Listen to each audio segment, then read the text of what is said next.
Oke, baik, kita mulai ya. Selamat pagi. Assalamualaikum warahmatullahi wabarakatuh. Salam damai sejahtera buat kita sekalian.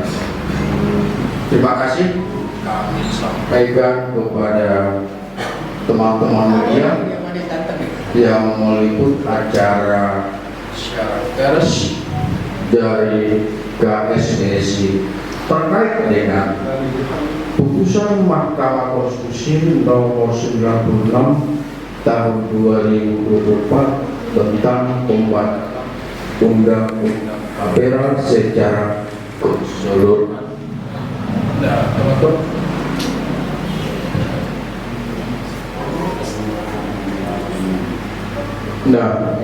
Jadi teman-teman media di sini hadir Presiden KSBSI Ibu Eli Rosita Slaban, saya sendiri Has Panalu, Koordinator Tim Kuasa dalam pengujian Undang-Undang KPK, dan juga Saudara Haris Isbadi, salah satu kuasa dalam pengujian ini. Dalam siaran pers ini nanti Presiden akan menyampaikan sikap KSBSI tanggapannya terhadap putusan ini. Kemudian juga nanti kami akan menyampaikan sedikit hal-hal teknis hukumnya. Untuk itu kami persilakan ke Ibu Presiden. Baik, selamat pagi. Terima kasih kepada rekan media yang sudah hadir di kantor pusat KSBSI Jalan Cipinang Muara Raya nomor 33 Jakarta Timur. Perlu kami beritahu bahwa hari ini adalah siaran kami resmi dan juga memberitahukan kepada masyarakat luas yang tidak mengetahui apa yang sudah terjadi kemarin siang tentang gugatan KSBSI atau Dewan Eksekutif Nasional Konfederasi Serikat Buruh seluruh Indonesia tentang pembatalan Undang-Undang Tabungan Perumahan Rakyat atau TAPERA secara keseluruhan atas permohonan KSBSI. Telah terpublikasi luas kepada para pekerja atau buruh dan seluruh rakyat Indonesia bahwa pada hari Senin 29 September 2025 Mahkamah Konstitusi dalam putusan nomor 96 PUU 22/2024 telah menjatuhkan putusannya dengan membatalkan Undang-Undang Nomor 4 Tahun 2016 tentang Tabungan Perumahan Rakyat atau Undang-Undang TAPERA secara keseluruhan. Putusan ini lahir dari permohonan KSBSI di Mahkamah Konstitusi atau MK yang meminta Undang-Undang TAPERA dibatalkan karena sangat membebani pekerja atau buruh dan masyarakat Indonesia pada umumnya. Pekerja buruh dan masyarakat Indonesia tidak akan mampu membayar iuran yang diwajibkan atau dipaksa membayar 3% dari upah atau penghasilan. Atas pembatalan Undang-Undang TAPERA ini, tentu saja kami KSBSI, para pekerja atau buruh, pekerja online, pekerja informal, dan seluruh rakyat Indonesia patut memberi apresiasi kepada 9 hakim Mahkamah Konstitusi karena hasil musyawarahnya bulat membatalkan tanpa satu orang pun melakukan dissenting opinion.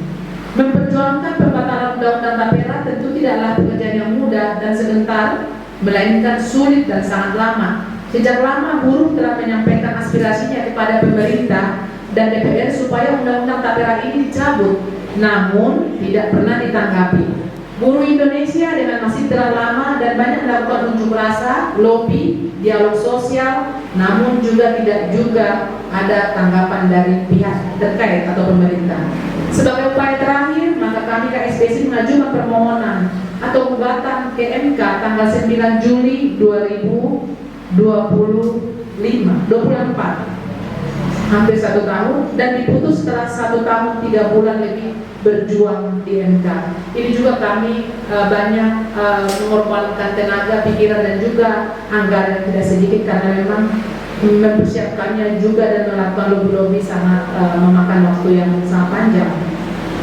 Oleh karena MK masih memberi kesempatan kepada pembentuk undang-undang yaitu DPR dan Presiden untuk menata ulang undang-undang perumahan yang baru sesuai pasal 1 dan 4 Undang-Undang Nomor 1 Tahun 2011 tentang perumahan dan kawasan pemukiman, KSBSI akan tetap mengawal proses legislasinya di DPR. Perlu kami ingatkan bahwa materi muatan undang-undang yang baru nanti tidak boleh lagi dibuat norma yang bersifat wajib. Sekali lagi, tidak boleh lagi dibuat norma yang bersifat wajib, melainkan harus bersifat sukarela sesuai putusan MK ini.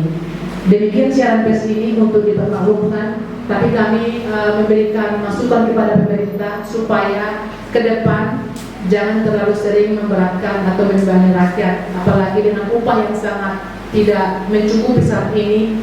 Kami buruh tidak rela ada potongan-potongan yang lain selain yang sudah ada seperti BPJS Ketenagakerjaan dan BPJS Kesehatan. Demikian siaran pers yang kami sampaikan saat ini, dan kami masih menyiapkan diri kami apabila ada tanya jawab. Demikian, wassalamualaikum warahmatullahi wabarakatuh. Demikian dari Ibu Presiden, saya tambahkan sedikit selaku koordinator kuasa hukum permohonan ini. Teman-teman, jadi perjuangan ini sudah sangat melelahkan. Permohonan diajukan tanggal 9 Juli 2024. Kesimpulan terakhir 3 bulan setengah yang lalu baru diputus kemarin. Ternyata harapan setengah 3 bulan itu sangat membahagiakan. Artinya dari proses kesimpulan sampai putusan 3 bulan setengah, ternyata memang diimbangi dengan isi pertimbangan putusan. Pertimbangan putusan kalau saya baca 35 halaman. Kan putusan itu semua 315 halaman. Terus terang, saya sebagai pegiat hukum di ketenagakerjaan atau di saya, tentu kami sangat mengacungkan jempol kepada 9 hakim Mahkamah Konstitusi tanpa disetting. Putusannya sangat komprehensif dan sangat progresif. Di mana progresifnya terletak pada ada alasan-alasan dan dasar hukum yang tidak kami ajukan, tetapi mahkamah itu dicukupkan dengan mencari dan menemukan hukumnya, sehingga putusan itu lebih dipertajam lagi daripada argumentasi hukum yang diajukan di dalam permohonan. Terus terang, kami memang mengajukan petitum alternatif. Petitum primer adalah membatalkan undang-undang Tapera, itu petitum primer kami. Tetapi kemudian kami bikin alternatif, yaitu subsidiarnya apabila mahkamah berpendapat lain tidak sependapat dengan kami untuk membatalkan seluruh undang-undang Tapera, mohon 7 norma yang di dalam yang kami uji digabungkan. Ternyata begitu primer yang digabungkan, karena memang pasal 7 ayat 1 itu itulah jantung roh daripada undang-undang Tapera. Manakala pasal 7 ayat 1 itu sudah dinyatakan inkonstitusional, dampaknya terhadap semua norma yang diatur dalam undang-undang Tapera itu menjadi tidak berdaya, tidak berlaku lagi, tidak operatif lagi. Jadi sekali lagi, kami KSBSI, saya kira seluruh buruh ya dan masyarakat, karena yang disasar daripada undang-undang Tapera ini bukan hanya pekerja formal, tetapi informal dan seluruh masyarakat yang berpenghasilan, baik pekerja formal maupun mandiri. Berilah apresiasi, kita berilah 2 jempol kepada Mahkamah Konstitusi. Mudah-mudahan Mahkamah Konstitusi inilah awal putusannya yang terbaik. Ke depan juga kami juga sekarang sedang mengajukan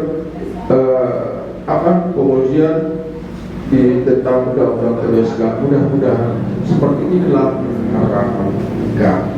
Hakim harus progresif, jangan pasif, tapi dia harus aktif. Karena yang mengajukan permohonan ke MK itu bukan masyarakat yang berilmu tinggi, tidak, banyak buruh sendiri, mahasiswa sendiri yang pemahaman hukumnya, hukum konstitusinya belum maksimal. Oleh karena itu, sekali lagi terima kasih kepada Mahkamah Konstitusi atas putusan ini. Demikian dari saya. Terima kasih. Kalau teman-teman kalau ada pertanyaan, bisa ikut ya. Terima kasih.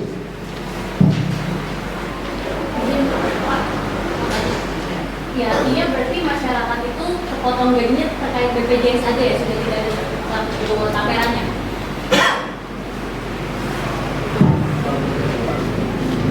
Kalau pekerja formal atau guru formal kan memang kita sudah otomatis ya dipotong dari gaji atau upah itu untuk sebagian dibayarkan kepada BPJS Ketenagakerjaan dan BPJS Kesehatan. Nah, ketika ada potongan wajib sejumlah 3% ya untuk tabungan perumahan ini, kita tidak mau karena tidak ada jaminan bahwa kita akan mendapatkan rumah. Jadi kita bisa nabung sampai kita pensiun, tapi tidak ada jaminan apakah kita punya akses ke perumahan itu.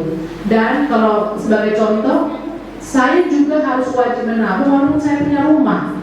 Katanya saya menyumbang kepada mereka yang tidak punya rumah. Jadi itu sangat tidak masuk akal gitu. Karena kalau ada uang buruh, tidak perlu diajari kita untuk punya rumah sebenarnya. Kita bisa juga melakukannya. Nah, itu yang kami tentang beban-beban yang dilakukan atau dibuatkan atau dimasukkan lagi kepada upah kita yang tidak seberapa ini sangat mengganggu dan juga membuat kita makin jatuh ke kemiskinan karena upah yang naik pun tidak sangat signifikan dan daya beli juga kan pasti turun kalau ada potongan-potongan yang lain. Nah, yang kami tentang adalah bahasa wajibnya. Nah, kalau sukarela ya kamu kalau mau beli rumah atau dipotong dari upahmu ya kamu mau. Tapi kalau wajib artinya kalau kamu tidak mau, kamu wajib melakukannya seperti itu. Jadi itu yang kita minta dan alhamdulillah MK mengabulkan dan meminta kepada pemerintah untuk menata ulang selama 2 tahun. Kita tidak mau nanti akan ada muncul perpu atau undang-undang yang lain seperti masalah omnibus law cipta kerja seperti itu.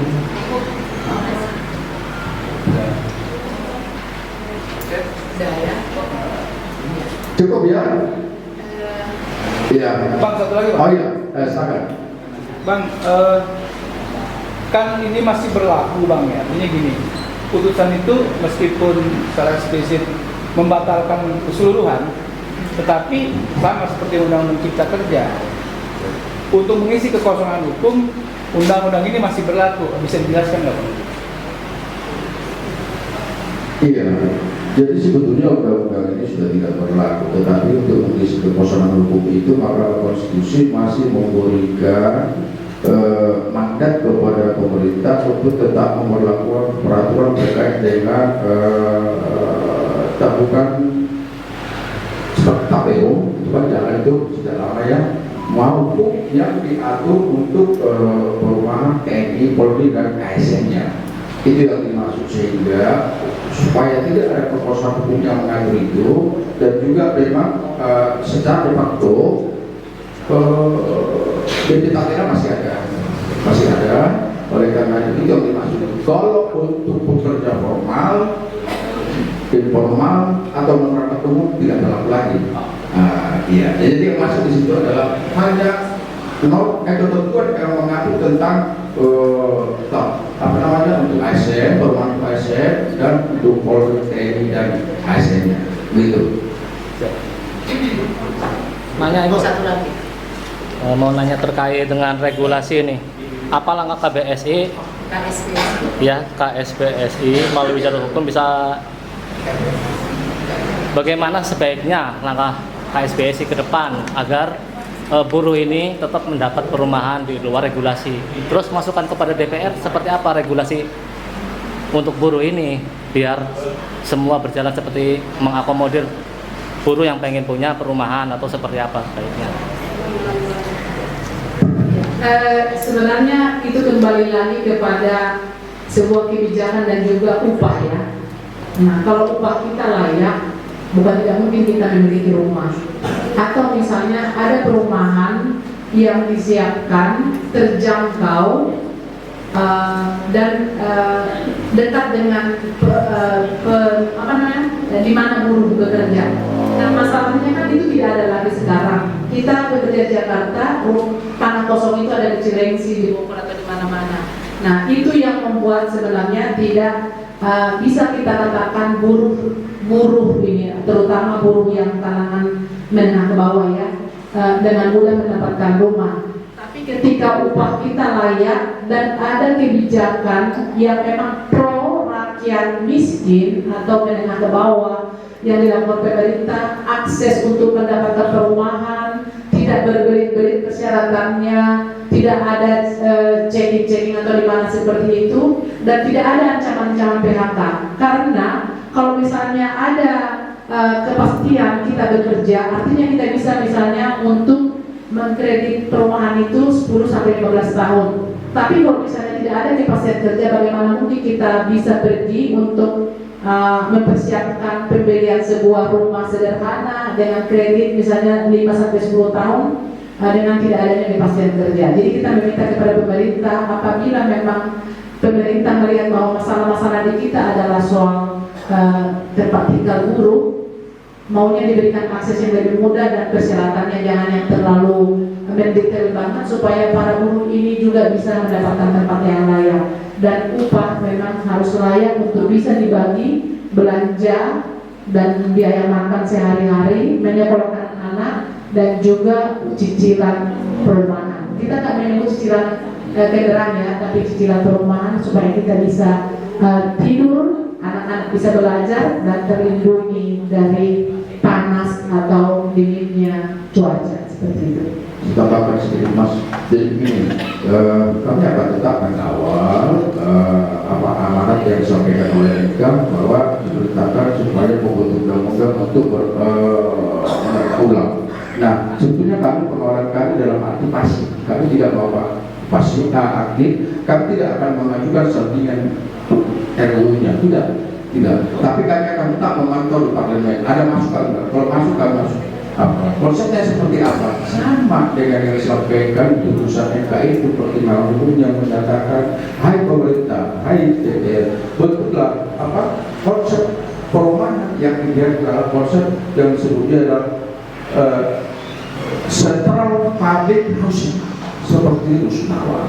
Itu dimaksud, itu seperti itu, bukan rumah tanah.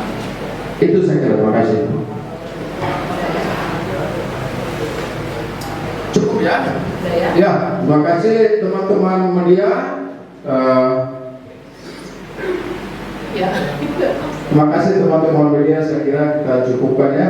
Mohon beritanya diberitakan dengan seluas-luasnya. Terima kasih. Selamat siang.